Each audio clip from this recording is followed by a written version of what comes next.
আসসালামু আলাইকুম। আমন্ত্রণ মাই টিভি সংবাদে আপনাদের সাথে আছি আমি ফাতেমা ফায়াজ। আর শুরুতেই জানাচ্ছি সংবাদ শিরোনাম। রোহিঙ্গা প্রত্যাবাসনে আন্তর্জাতিক সম্প্রদায়ের নিষ্ক্রিয়তা বাংলাদেশকে হতবাক করেছে, জাতিসংঘের সাইডলাইন বৈঠকে বললেন প্রধানমন্ত্রী। বিশ্বব্যাপী আবারও করোনায় মৃত্যু বেড়েছে আক্রান্তের সংখ্যাও, বাংলাদেশে কমেছে রোগী শনাক্তের সংখ্যা। টাঙ্গাইলের নাগরপুর আর দেলদুয়ারে চলছে দুর্গাপূজার প্রস্তুতি, ব্যস্ত সময় পার করছেন মৃৎশিল্পীরা, চলছে মণ্ডপ সজ্জার কাজ। শুনছিলেন শিরোনাম, এবার বিস্তারিত। শুরুতেই প্রধানমন্ত্রীর যুক্তরাষ্ট্র সফর প্রসঙ্গ। রোহিঙ্গা প্রত্যাবাসনে আন্তর্জাতিক সম্প্রদায়ের নিষ্ক্রিয়তা বাংলাদেশকে হতবাক করেছে বলে মন্তব্য করেছেন প্রধানমন্ত্রী শেখ হাসিনা। নিউ ইয়র্কে জাতিসংঘ সাধারণ পরিষদের অধিবেশনের ফাঁকে আন্তর্জাতিক অংশীদারদের সঙ্গে উচ্চ পর্যায়ের এক আলোচনায় তিনি এসব কথা বলেন। অতি জরুরি ভিত্তিতে রোহিঙ্গা প্রত্যাবাসন জোরদার করার দাবি জানিয়ে প্রধানমন্ত্রী শেখ হাসিনা বলেন, সীমিত সম্পদ সত্ত্বেও মানবিক দিক বিবেচনা করে বাংলাদেশ শরণার্থীদের আশ্রয় দিয়েছিল।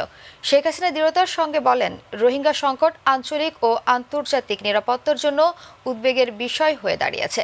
অতএব এ ব্যাপারে জরুরি প্রস্তাব গ্রহণ করা প্রয়োজন।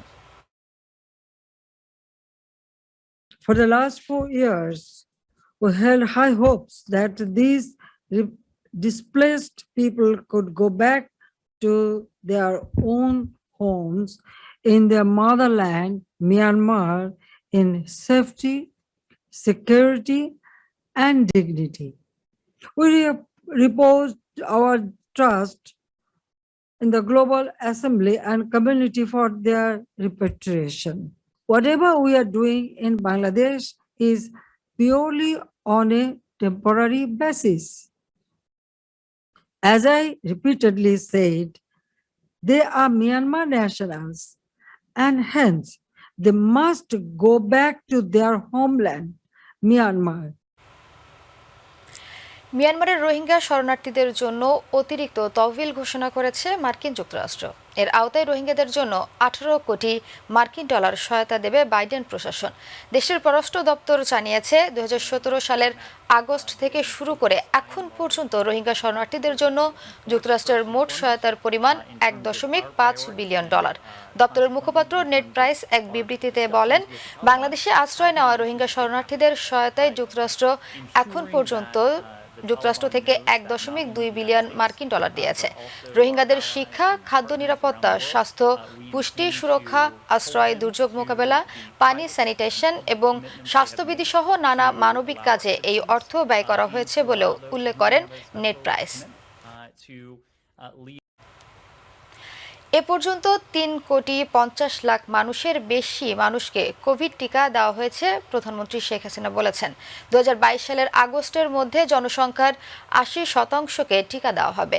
হোয়াইট হাউসে কোভিড-19 সংক্রান্ত এক সামিটে অংশ নিয়ে প্রধানমন্ত্রী এ আহ্বান জানান। এ সময় প্রধানমন্ত্রী কোভিড-19 ভ্যাকসিনকে বিশ্বব্যাপী জনসাধারণের পণ্য হিসেবে ঘোষণা করার আহ্বান জানান। প্রধানমন্ত্রী বলেন, উন্নত দেশগুলোর উচিত হবে অনুন্নত দেশগুলোর সঙ্গে ভ্যাকসিন সহযোগিতা করা। মার্কিন প্রেসিডেন্ট জো বাইডেন ভার্চুয়ালি এই শীর্ষ সম্মেলনে উপস্থিত ছিলেন। অনুষ্ঠানে জার্মান চ্যান্সেলর অ্যাঞ্জেলা মার্কেল, ভারতের প্রধানমন্ত্রী নরেন্দ্র মোদী, ইন্দোনেশিয়ার প্রেসিডেন্ট জোকো উইদোদো, আফ্রিকার প্রেসিডেন্ট সিরিল রামাফোসা এবং জাতিসংঘের মহাসচিব অ্যান্তোনিও গুতারেস বক্তব্য রাখেন। We are planning to vaccinate 20 million people per month until 80% of our population is vaccinated by August 2022. Local production of vaccines by developing countries and LDCs that have the capacity must be allowed. To build forward better, we are focusing on inclusive growth policies with focus on improved healthcare system and social safety net programs. Corona, টিকাদান ও dengue প্রসঙ্গ। Corona মহামারীতে সারা বিশ্বে সংক্রমণ ও মৃত্যু আবারও বাড়ছে। গত 24 ঘন্টায় করোনায় বিশ্বে 9,292 জনের মৃত্যু হয়েছে। একই সময়ে নতুন করে আক্রান্ত হয়েছে আরও 5,26,929 জন। এর আগের দিনে 8,169 জনের মৃত্যু হয়েছিল ও আক্রান্ত হয়েছিল 4,55,644 জন। সর্বশেষ তথ্য অনুযায়ী বিশ্বে করোনায় এখন পর্যন্ত মৃত্যু হয়েছে 47,32,838 জনের, আর মোট আক্রান্ত হয়েছে 23,08,81,354 জন। এর মধ্যে সেরে উঠেছেন 20,75,00,000-এর বেশি মানুষ। এদিকে দেশেও করোনায় আক্রান্ত হয়ে মৃত্যুর সংখ্যা আবারও বেড়েছে। একদিনে আরও 36 জন মারা গেছে। এর আগের 2 দিন করোনায় 26 জন করে মারা যায়। গত 24 ঘন্টায় 1,376 জন করোনা রোগী শনাক্ত হয়েছেন। আগের দিনের চেয়ে শনাক্তের সংখ্যা কমলেও বেড়েছে শনাক্তের হার।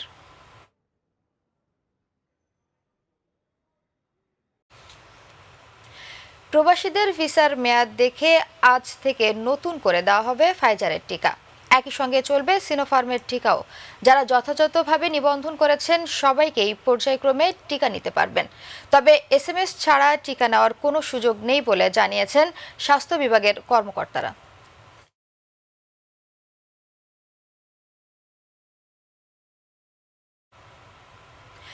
চীনের সিনোফার্মের আরও 50 লাখ ডোজ টিকার চালান দেশে পৌঁছেছে।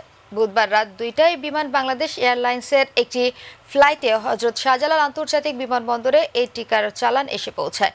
স্বাস্থ্য অধিদপ্তরের প্রধান স্বাস্থ্য বিষয়ক সমন্বয়ক ডক্টর আবু জাহের বিমানবন্দরে ভ্যাকসিনগুলো গ্রহণ করেন। বুধবার পর্যন্ত রাজধানী সহ সারা দেশে মোট টিকা গ্রহীতার সংখ্যা 3,90,31,896 জন।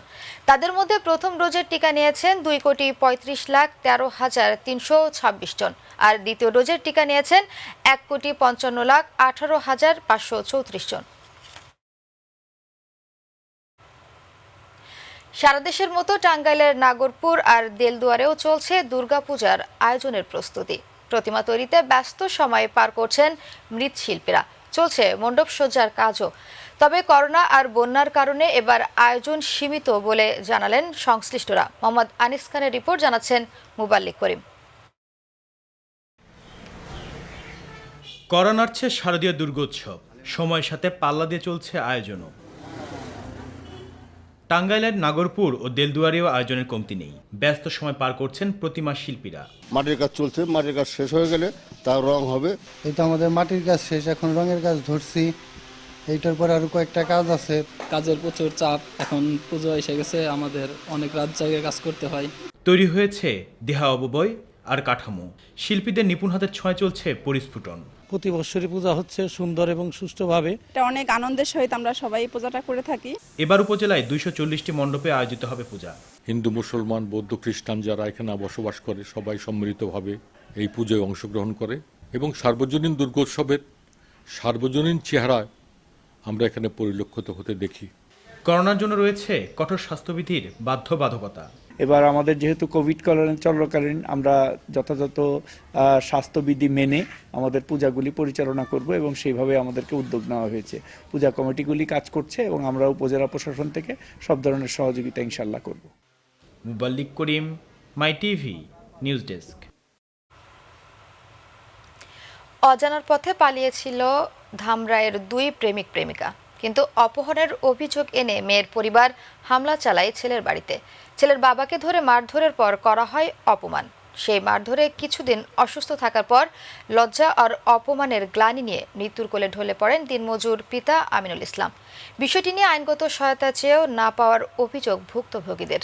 প্রতিনিধি আব্দুর রশিদ তুষারের রিপোর্ট। ঢাকার ধামরাইয়ের নওগাঁও গ্রামে 2 তরুণ তরুণী ভালোবাসার টানে অজানার উদ্দেশ্যে পাড়ি জমায়। মেয়ের খোঁজ না পেয়ে ছেলের বাড়িতে হামলা চালায় মেয়ের পরিবারের সদস্যরা। সেখান থেকে ছেলের বাবা আমিনুল ইসলামকে ধরে নিয়ে প্রকাশ্যে বেধড়ক মারধর করে। মোবাইল দিয়ে মাথা হয়েছে ঘুষাইছে, হাত দিয়ে ঘুষাইছে। দেখি 30-40 জন লোক আইসা লাইতে টিনটুন ভাঙে নিছে। কোনো গ্রামে যিনি এরকম জনি অত্যাচার কারো জুলুম জানি না করে নেই, একটা সুস্থ বিচার চাই। ছেলের বাড়িতে হামলার পরপরই ফিরে আসে মেয়েটি, কিন্তু 4 সেপ্টেম্বর আবারও ছেলের বাবা গুরুতর অসুস্থ আমিনুল ইসলামকে বাড়ির পাশে দোকানের সামনে অপমান করে মেয়ের পরিবারের সদস্যরা। আমিনুর যাইব না তখন বলে কলারে ধরে আরে বলে দুরা থাপড় দিছে। এবং ওই রাতেই মৃত্যুর কোলে ঢলে পড়েন ছেলের বাবা। যেখানে নাকি একটা মৃত্যুর মতো ঘটনা ঘটেছে, তার অভিযোগ অবশ্যই থানায় নেওয়া উচিত ছিল। আমি জনপ্রতিনিধি হিসেবে এটার তীব্র প্রতিবাদ করছি। আমি চাই এটা সুষ্ঠু নিরপেক্ষ তদন্ত। যে মানুষের অধিকারকে এটাকে খর্ব করা হয়েছে, এটা জুলুম, একটা অত্যাচার, কঠিন বিচার হওয়া উচিত। পিতার এমন মৃত্যু মেনে নিতে পারেনি পরিবার, ছুটে যান ধামরাই থানা পুলিশের কাছে। একদিন সকালে গেছি, দুপুরে গেছি, রাত্রে গেছি, যা বসে থাকতে কিন্তু স্যার আমাদের মামলাগুলো নেয়নি। থানায় যাও কোনো আশ্রয় পাই না। আপনাদের কাছে আমরা এটার বিচার চাই, আশ্রয় চাই। আমার আব্বার উপরে এরকম অত্যাচার করলো, গাছের নামে বাঁধছে, পেরাক গাড়বো, আমার আব্বার কয়লা ফাটেছে গায়ে। অবশ্যই মেয়ের পরিবারের সদস্যরা নিজেদের নির্দোষ বলে দাবি করে। মারধর করবো কি কারণে? মেয়েরে তো জোর করে এনেছে, ভাই বেড়াদার যারা আছে হেরা লোকে মেয়ে উদ্ধার করে আনছে। যদিও পুলিশ বলছেন কোনো লিখিত অভিযোগ পেলে আইন অনুযায়ী ব্যবস্থা গ্রহণ করা হবে। আমি বলছি যে আপনারা অভিযোগ থাকলে অভিযোগ দেন, আর অভিযোগ হয়ে থাকে তাই আপনারা আগে মৃত্যুবরণ করলে তখনই তো আপনাদের অভিযোগ করা ছিল। আব্দুর রশিদ তুষার, মাই টিভি, ধামরাই, ঢাকা। সংবাদের শেষ প্রান্তে আমরা যাওয়ার আগে সংবাদ শিরোনামগুলো জানিয়ে দিচ্ছি আরও একবার। রোহিঙ্গা প্রত্যাবাসনে আন্তর্জাতিক সম্প্রদায়ের নিষ্ক্রিয়তা বাংলাদেশকে হতবাক করেছে, জাতিসংঘের সাইডলাইন বৈঠকে বললেন প্রধানমন্ত্রী। বিশ্বব্যাপী আবারও করোনায় মৃত্যু বেড়েছে আক্রান্তের সংখ্যাও, বাংলাদেশে কমেছে রোগী শনাক্তের সংখ্যা। টাঙ্গাইলের নাগরপুর আর দেলদুয়ারে চলছে দুর্গাপূজার প্রস্তুতি, ব্যস্ত সময় পার করছেন মৃৎশিল্পীরা, চলছে মণ্ডপ সজ্জার কাজ। মিয়ানমারের থানট্রাং শহরে সামরিক বাহিনীর সঙ্গে গেরিলাদের ভয়াবহ সংঘর্ষ, শহরের বহু ঘরবাড়িতে আগুন। এবং স্প্যানিশ লা লিগায় মায়োর্কার বিপক্ষে ৬-১ গোলের বড় ব্যবধানে জিতেছে রিয়াল মাদ্রিদ।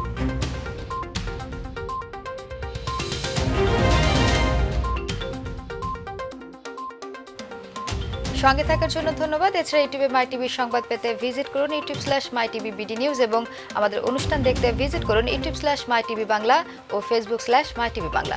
পরবর্তী সংবাদ দুপুর 2টা 30 মিনিটে দেখার আমন্ত্রণ জানিয়ে বিদায় নিচ্ছি। দর্শক, করোনা সংক্রমণ রোধে সবাই সচেতন থাকুন, মাস্ক পরুন, স্বাস্থ্যবিধি মেনে চলুন। আল্লাহ হাফেজ।